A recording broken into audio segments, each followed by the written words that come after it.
मैं doctor Vinod Kumar Singh, associate professor दर्शन शास्त्र विभाग, ग्राम भारती महाविद्यालय रामगढ़ कैमूर में कार्यरत हूँ।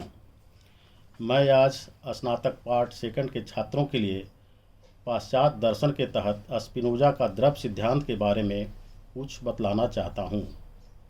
स्पिनोजा के द्रव सिद्धांत पर चर्चा के पहले यह जानना आवश्यक है कि पाश्चात्य दर्शन में मुख्यतः डेकार्ट्स, स्पिनोजा और लाइबनिज बुद्धिवादी दार्शनिक है, जबकि लॉक, बर्कले और ह्यूम अनुभववादी दार्शनिक हैं। आज मैं द्रव्य के संदर्भ में स्पिनोजा द्वारा दिए गए विचार द्रव्य सिद्धांत पर चर्चा करना चाहता हूँ।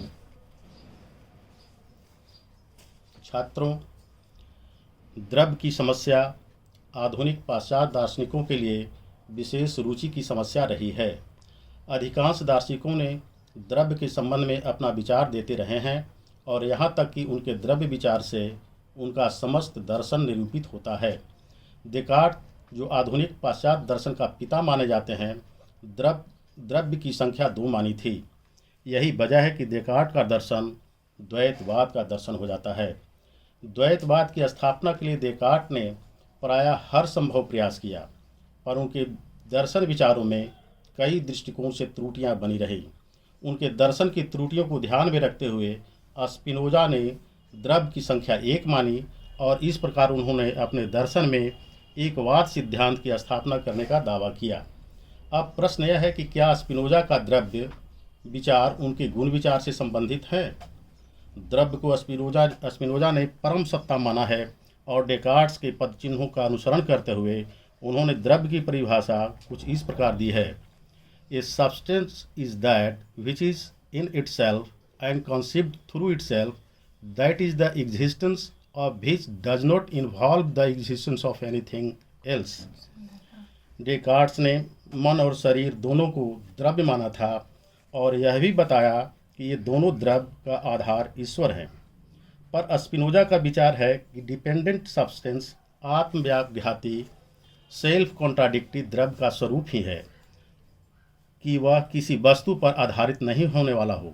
ऐसी स्थिति में द्रव्य जब भी होगा वह एक होगा, क्योंकि यदि द्रव्य की संख्या 1 से अधिक मान लिया जाए तब वैसी स्थिति में वह सीमित हो जाता है और अपने अस्तित्व के लिए दूसरे पर आश्रित हो जाएगा। इसलिए स्पिनोजा ने द्रव्य की संख्या 1 मानी है और इस एक द्रव्य को स्पिनोजा ने ईश्वर कहकर पुकारा है, जिसे परिभाषित करते हुए कहा है, God is a being absolutely infinite substance consisting in infinite attributes, each of which express internal and infinite essence. इस प्रकार स्पिनोजा के अनुसार द्रव्य का स्वरूप है असीमित होना।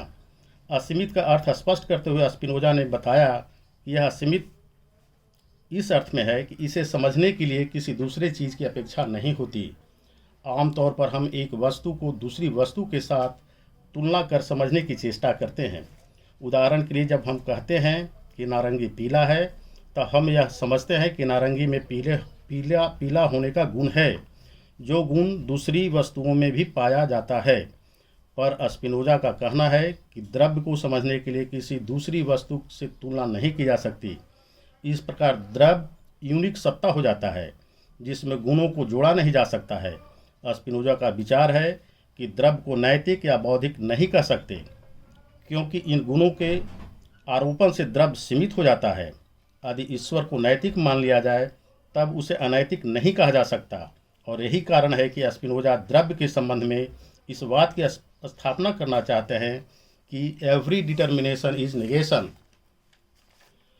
इस प्रकार यह स्पष्ट है कि स्पिनोजा के अनुसार द्रव्य पर किसी तरह के गुणों का आरोपण नहीं लगाया जा सकता, क्योंकि इससे विरोधी गुणों का निषेध होता है तथा किसी तरह का निषेध उसे निर्धारित डिटर्मिन कर देता है। अतः द्रव्य की परिभाषा या उसका वर्णन निषेधात्मक रूप से ही संभव है। जैसे ही हम द्रव्य पर भावात्मक गुणों को जोड़ते हैं, उसे सीमित कर देते हैं। उदाहरण स्वरूप, जैसे ही हम कहते हैं कि द्रव्य प्रेम है, तो साथ ही हम यह भी स्वीकारते हैं उसमें क्रूरता का अभाव है। अतः द्रव्य का वर्णन निषेधात्मक रूप से संभव है, पर स्पिनोजा ने माना है कि हर निषेध में कुछ भावात्मक पक्ष निहित होते हैं। जैसे हम कहते हैं कि भूरे रंग की वस्तु पुस्तक नहीं है, तब हम यह प्रत्यक्ष रूप से यह स्वीकारते हैं कि यह एक वस्तु है जिसके लिए पुस्तक शब्द का व्यवहार नहीं किया जा सकता। उसी तरह जब स्पिनोजा द्रव्य का वर्णन निषेधात्मक रूप से करते हैं, तब वे यह भी स्वीकारते हैं कि द्रव्य एक भावात्मक सत्ता है। इस प्रकार यद्यपि द्रव्य का वर्णन निषेधात्मक ढंग से संभव है, फिर भी इसे भावात्मक सत्ता के रूप में स्वीकारा जाता है। स्पिनोजा के अनुसार द्रव्य स्वयंभू है। इसका अर्थ है इसे नियत करने वाला कोई नहीं है, यह अपने आप में पर्याप्त है। इसे न तो कोई प्रभावित कर सकता है और न इसे परिवर्तन कर सकता है। इसके लिए कोई व्याख्या की जरूरत नहीं है, यह खुद अपना कारण है। कारण शब्द का व्यवहार यहाँ पर स्पिनोजा ने व्याख्या के अर्थ में लिया है और बताया कि यह द्रव्य समस्त विश्व की व्याख्या करता है, जबकि इसकी व्याख्या के लिए किसी और चीज़ की आवश्यकता नहीं होती। एक्सप्लेनेशन शब्द का व्यवहार भी इस स्पिनोजा ने तार्किक अर्थ में किया है, यानी द्रव्य तथा विश्व की वस्तुओं के बीच तार्किक संबंध है। द्रव्य का स्वभाव ही है विकसित होना और वही विकास सारा विश्व है। द्रव्य और विश्व के बीच उसी प्रकार का संबंध है जिस प्रकार का संबंध आधार वाक्य और निष्कर्ष के बीच। आधार वाक्य को सत्य स्वीकारने पर कंक्लूजन को भी सत्य स्वीकारना पड़ता है। उसी प्रकार द्रव्य को सत्य मान लेने पर समस्त विश्व को भी कार्य रूप में स्वीकारना पड़ता है। स्पिनोजा का कहना है कि जिस तरह तीन भुजाओं वाला आकार के आधार पर त्रिभुज की स्थापना होती है तथा त्रिभुज के तीनों कोणों का योग दो समकोण के बराबर होता है, उसी प्रकार द्रव्य का भी स्वतः व्याख्या होती है। इस प्रकार द्रव्य स्पिनोजा के अनुसार स्वयंभू है। स्पिनोजा ने चूंकि परम सत्ता को ज्योमेट्रिकल मेथड के आधार पर स्पष्ट करना चाहा है, इसलिए उसमें परम सत्ता को एक लॉजिकल सिस्टम के रूप में स्वीकारा है, जिसके कारण उसमें काल की कोई जगह नहीं रह जाती। यही कारण है कि द्रव्य की परिभाषा देते हुए उन्होंने द्रव्य को शाश्वत सत्ता बताया। उन्होंने लिखा है, by eternity I mean existence itself so far as it is conceived necessarily and follows slowly from the definition of that which is eternal। दूसरे शब्दों में कहा जा सकता है कि ब्रह्म के सार और तत्व से ही इसका शाश्वत होना निकलता है। अतः द्रव्य को स्पिनोजा ने दिक् काल से परे माना है। परिणाम स्वरूप दिक् और काल संबंधी कोई भी शब्द इस तरह विवृत नहीं हो सकता। शाश्वत होने का मतलब है कि द्रव्य न किसी समय में होता है और न किसी स्थान पर। शाश्वत होने का दूसरा अर्थ यह हो सकता है कि द्रव्य की तार्किक संबंध के दृष्टिकोण से किया जाए। जिस प्रकार प्रेमिसिस को सत्य मानने पर कंक्लूजन जो साइलोजिज्म से निकलता है उसे सत्य मानना ही पड़ता है, उसी प्रकार द्रव्य की सत्ता स्वीकारने पर समस्त वस्तुएं तार्किक रूप से निकली हैं और इसी तरह के गुण ईश्वर में पाए जाते हैं। इसलिए स्पिनोजा ने द्रव्य को ईश्वर कहा है। द्रव्य या ईश्वर सभी वस्तुओं को समाहित रखता है, इसके बारे में कोई वस्तु नहीं होती। यही कारण है कि स्पिनोजा ने ईश्वर और प्रकृति दोनों को समान माना है और उसकी उक्ति all is God and God is all हमारे सामने आती है। इस प्रकार स्पिनोजा सर्वेश्वरवाद की स्थापना करता है। जहाँ तक द्रव्य और गुणों के बीच आपसी संबंध का प्रश्न है, स्पिनोजा के अनुसार द्रव्य बिना गुण के नहीं हो सकता है, अर्थात गुण या तो अनिवार्य हो सकता है या आकस्मिक। अनिवार्य गुण द्रव्य को परिभाषित करते हैं एवं वे ऐसे होते हैं जिनके अभाव में द्रव्य नहीं रहता। आकस्मिक गुण वे हैं जिनके अभाव में भी द्रव्य रहता है। गुण की परिभाषा देते हुए उन्होंने कहा है, by attribute I mean that which the intellect apprehends as constituting the essence of substance. कुछ दार्शनिकों का विचार है कि स्पिनोजा एक और द्रव्य को गुण रहित मानते हैं और कहते हैं कि द्रव्य में किसी गुण को जोड़ने से उसे सीमित कर देना होगा, जबकि दूसरी ओर स्पिनोजा द्रव्य में अनिवार्य तथा आकस्मिक होने की बात करते हैं।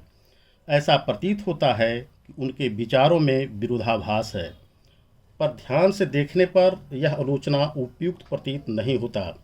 जहाँ तक स्पिनोजा का यह विचार कि द्रव्य में गुणों का आरोपण उसे सीमित करना है, वहाँ पर सीमित गुणों की चर्चा करते हैं, पर जब स्पिनोजा द्रव्य के गुणों की होने की बात करते हैं तब वहाँ वह असीमित गुणों की बात करते हैं, जिससे द्रव्य सीमित नहीं हो सकता। इनका विचार है कि द्रव्य में असीमित गुण हैं और हर गुण ईश्वर या द्रव्य के स्वरूप को अभिव्यंजित करता है। क्योंकि मानव की बौद्धिक शक्ति सीमित है, इसलिए वह द्रव्य के असीमित गुणों में से केवल दो को ही जानता है, और वे हैं विचार एवं विस्तार। यह संसार विचार एवं विस्तार जैसे गुणों से बना है। स्पिनोजा ने इस बात की पुष्टि करनी चाहिए है कि इन दो गुणों में इस तरह का विरोध नहीं है जिस तरह डेकार्ट्स के मन और शरीर में है। वेबर एंड पेरी ने लिखा है, matter and mind are not two opposite substance as in criticism they are two different ways of conceiving on and the same substance to different names for one and the same thing। इससे स्पष्ट है कि विचार तथा विस्तार ये दोनों गुण एक ही द्रव्य के दो पक्ष हैं, जिनके चलते इनमें आपसी विरोध नहीं है। स्पिनोजा ने द्रव्य और गुण के बीच आपसी संबंध बताते हुए इस बात को स्पष्ट करना चाहा है कि गुण बराबर द्रव्य पर आधारित होने वाला है। बिना द्रव्य के गुणों के विषय में सोचा भी नहीं जा सकता।